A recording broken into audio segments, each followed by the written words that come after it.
45 seconds into round 12. This referee made a decision so bad, fighters, fans, and even the winner's supporters called it corruption. And when you see why he did it, you might agree. July 4th, Cleveland, Ohio, Abdullah Mason, 22 years old, the youngest world champion on the planet, walks into his hometown arena to defend his WBO lightweight title. On the debut of TNT's The Fight.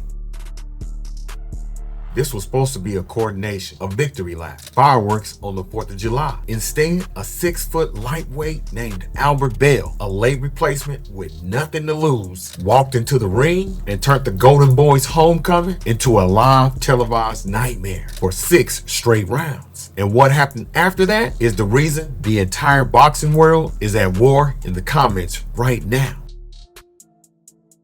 Now stay with me because the ending is way worse than what you thinking. Let's not lie to ourselves on just because the way it ended. For 6 rounds, Albert Bell took Abdullah Mason to school in his city on his night. Understand who Bell is. 28-0, undefeated, 6 feet tall at 135 pounds. That's a cheat code frame in the lightweight division. He took this fight on short notice because Joe Cordina pulled out. And he fought like a man who'd been waiting his whole life for this phone call. Bell, he was putting Mason on the end of that jab. Boom! He was controlling every inch of the distance. And every single time that Mason jumped inside, Bell timed him with a counter right hand over and over and over again. Chris Mannix of DAZN had the bout for Bell after round 4. Fans were watching the 22-year-old champion get thoroughly outboxed at range. Reddit, it was on fire. Bell is schooling Abdullah. That experience, it means a lot. You would think Bell was a champion the way the fight was going. And here's the part no one wants to say out loud. Mason looked lost.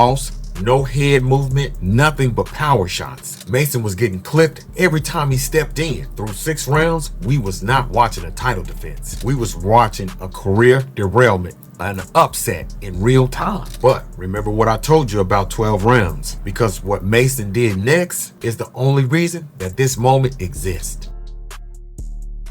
Round 7, 6 seconds in, Mason throws a left hook, and instead of aiming at Bell's chin, he buried it into his ribs. That one punch changed the entire fight. Mason stopped headhunting. He finally accepted the truth. You cannot outbox a 6-foot sniper from the outside. You chop the tree down. Left hook to the body, straight shot to the midsection, round after round. It was brutal. It was discipline. It was the most mature adjustment you will ever see from a 22-year-old in a world title fight. And Albert Bell, the gas tank, it started leaking immediately. By round 8, Bell's legs, they were gone. That slick movement he had, gone. That counter right hand, gone. Bell went from a boxing masterclass to grabbing, clinching, and holding on for dear life. And the fans, they were counting because Bell threw almost nothing over the last 6 rounds. Said he ran and held on for dear life for multiple rounds. And the referee, he was letting every single clinch slide. No warnings that mattered, no point reductions. Remember that because it makes what he did next even more insane.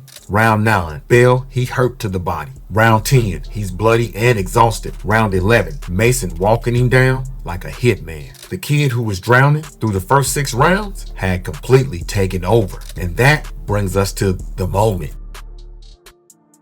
Round 12, 45 seconds in. Mason, he comes out hunting. Huge left hand combination. Behind it, down goes Bell. First knockdown, Bell gets back up. His legs, they spaghetti, but he up. He's a 28-0 professional. In the final round of a world title fight, seconds later, another left hook. Down again. 2 knockdowns in 40 seconds. And then the referee, Mark Nelson, does something that broke the internet. No count.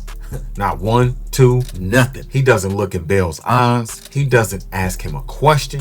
He just waves his arms and ends the world championship fight in the final round with the challenger trying to get to his feet.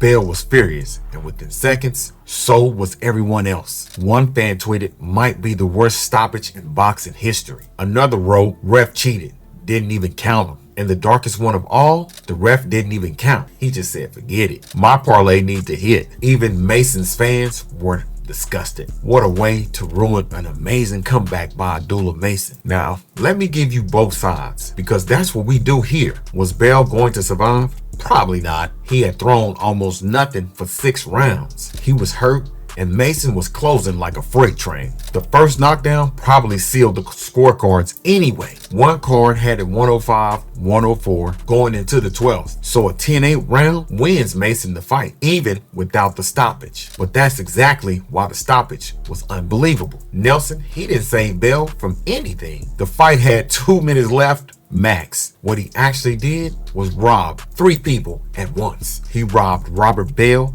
on the right to go out on his shield. He robbed Abdullah Mason from a clean, undisputed highlight reel knockout, and he robbed every fan watching of a legendary ending. Same year, we watched bad stoppages ruin the Usyk fight and the Ennis Zahas card, and the refs, they keep getting the damn pass. Here's the aftermath. Albert Bell walked out that ring with a busted nose. No belt, but more respect than what he walked in with. A total class act in defeat. His only words, no brothers in boxing. Fighting for a world title on short notice and winning 6 rounds off the youngest champion in the sport, he earned another shot tonight. And Abdullah Mason, forget the asterisk that people are trying to put on this. A 22-year-old getting embarrassed in his own city, he had every excuse to fold. Instead, he made a veteran adjustment mid-fight, broke down a bigger, older, undefeated man to the body, and finished him in the championship rounds. That's not hype. Fans are already saying it. Mason has the potential to be the future face of boxing. Gervonta, Shakur, the light heavyweight division just got put on notice because Bell is the guy who Shakur ducked. He would not want to fight him. That's why Bell left Top Rank. So now it's on you, and I want the honest answer. Was Mark Nelson's no count stoppage a straight up robbery of Albert Bell, or was it a mercy call that saved him from a brutal knockout? Pick a side. Type robbery or mercy in the comments right now. I'm pinning the best take, and if you want the fights broken down the way the networks won't do it, subscribe, because Mason's next fight is going to be even bigger, and I do not want you to miss what I found about who's calling him out. Now don't forget, smash that like button, subscribe, hit the hype button, holla at your boy. Peace. I'm out.